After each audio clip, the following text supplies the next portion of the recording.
Hey you guys, I am Aarti Dargas, first year medical student.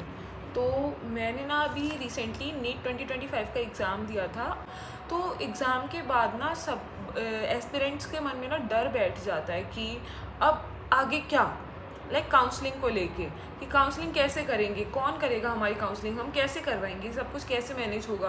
क्योंकि बहुत सारी काउंसलिंग होती है, लाइक MBBS वाली MCC की काउंसलिंग अलग, आयुष काउंसलिंग अलग, वेटनरी काउंसलिंग अलग, और कुछ लोग होते हैं तीनों कराते हैं, कुछ एक ही कराते हैं, एक ही प्रेफर करते हैं। और फिर ऑल इंडिया काउंसलिंग अलग होती है और स्टेट काउंसलिंग अलग होती है, राइट। तो मतलब बहुत ज़्यादा ना, मतलब दिमाग में मतलब बहुत ज़्यादा कन्फ्यूजन हो जाता है कि क्या करना है क्या नहीं करना है।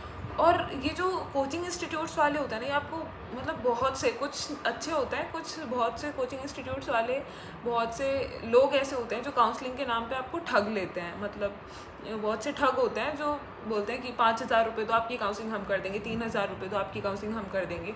तो मैंने जब काउंसलिंग के प्रोसेस को मतलब देखना शुरू किया एग्ज़ाम के बाद, तो मुझे भी, मेरे दिमाग में बहुत टेंशन थी और मैं काउंसलर ही ढूंढ रही थी कि कोई काउंसलर मिल जाए जो मेरी काउंसलिंग कर दे। बट मेरा एक फ्रेंड था, उसने मुझे रिकमेंड किया कि तू अपनी काउंसलिंग खुद से करना। मतलब and I was like, seriously क्या मैं खुद से कर पाऊँगी? मतलब एक डर होता है ना कि यार अगर कोई गलती हो गई तो।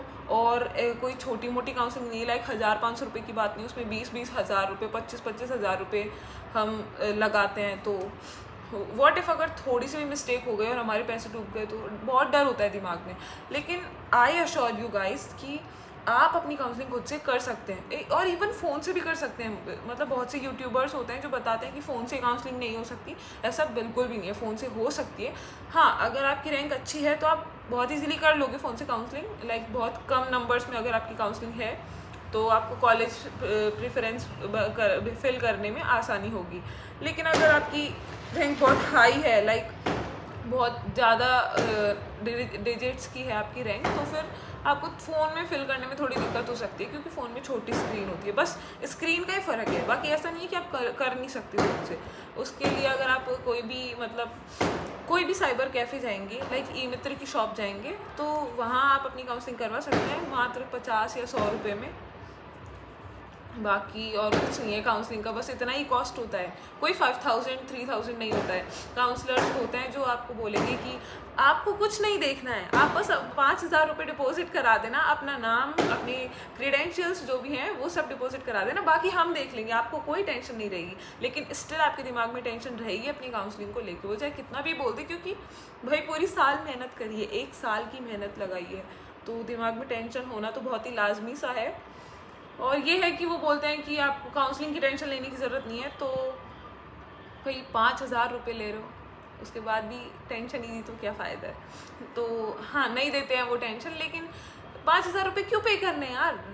सीधी सी बात ये है ना, क्यों आप अपने 5,000 रुपये डुबा रहे हो, क्यों 3,000 रुपये डुबा रहे हो? जब आपकी काउंसलिंग मात्र 100 से 50 रुपये में हो जा रही है, और अगर आपके पास लैपटॉप या टैबलेट है तो खुद से भी कर सकते हैं। मैंने अपनी काउंसलिंग खुद से करी थी। मेरे पापा ने मुझे फॉर्चुनेटली आईपैड गिफ्ट किया था नीट एग्ज़ाम के बाद, और just because of my hard work, seeing my hard work, not my marks.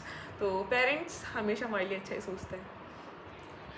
सो उन्होंने मुझे आईपैड गिफ्ट किया था, जिसकी हेल्प से मैंने अपनी काउंसलिंग खुद से करी थी, and see here I am. तो आप भी अपनी काउंसलिंग खुद से कर सकते हैं, ज़्यादा पैनिक करने की ज़रूरत नहीं है, कुछ नहीं होता है। अगर आप ऑनलाइन शॉपिंग कर सकते हैं ना अमेजन या फ्लिपकार्ट से, तो आप अपनी काउंसलिंग भी खुद से कर सकते हैं। बस इतना ही ईजी है काउंसलिंग करना, नीट की काउंसलिंग लिटरली बहुत ईजी है। और ये जो बोलते हैं कि प्रेफरेंस लिस्ट बना लो पहले ही, तो आपको शायद आइडिया नहीं रहता है। पहले मुझे पर्सनली कोई भी आइडिया नहीं था, मैंने काफ़ी सारी साइट से कॉलेजेस के नाम निकाले, लेकिन कन्फ्यूजन था कि किस कॉलेज की फ़ीस कितनी है, कौन सी कॉलेज गवर्नमेंट है, कौन सी प्राइवेट है। तो लेकिन वो सारा कन्फ्यूजन ख़त्म हो गया जब जैसे मैंने एनरोल किया काउंसलिंग के फर्स्ट राउंड में। और उसमें मतलब मैं आगे फिल करती गई, ऑप्शंस जो भी आते गए, मैं बस अपनी डिटेल्स भरती गई उसमें, और सब कुछ क्लियर हो गया मेरे माइंड में कि हाँ ये है। और प्रेफरेंस लिस्ट अगर आपने पहले नहीं भी बनाई है और आपकी रैंक मतलब अच्छी है, तो आप बाद में भी बना सकते हो ऑन द स्पॉट। लाइक आपको पता है अच्छे अच्छे गवर्नमेंट मेडिकल कॉलेजेस उसमें आ जाते हैं, तो आप उस टाइम पे, और आपको 3 दिन का टाइम मिलता है चॉइस फिलिंग के लिए, तो आप आराम से बना सकते हैं। और उसमें साथ में फ़ीस भी बताई होती है हर कॉलेज की, कि अगर आपको लग रहा है कि कोई कॉलेज अच्छी है लेकिन उसकी फ़ीस ज़्यादा है, आप अफोर्ड नहीं कर पा रहे हो, तो आप उसको स्किप कर सकते हो। सो इट्स दैट ईजी, आपको टेंशन लेने की ज़रूरत नहीं है काउंसलिंग के लिए बिल्कुल भी। और अगर आपको फिर भी कोई डाउट है तो आप मुझे मेरे इंस्टाग्राम पे डीएम कर सकते हैं। I will surely clarify your doubts.